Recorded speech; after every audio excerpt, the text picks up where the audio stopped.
balita nationwide sa tanghali. Ito namang National Minimum Wage, mga kabrigada, inahain ng Makabayan Block sa Kamara. Mula sa Batasang Pambansa, Brigada Haji Kaaminyo, ibrigada mo! Brigada Live Report.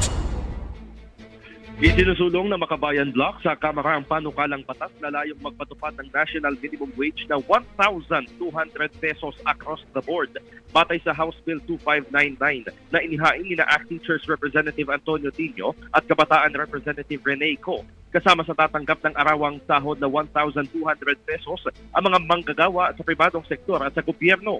Ipinunto ni Tino na dapat pantayin na ang sweldo ng mga manggagawa lalo't may pagkakataon na mas mababa pa ang entry-level salary ng mga nagtatrabaho sa gobyerno.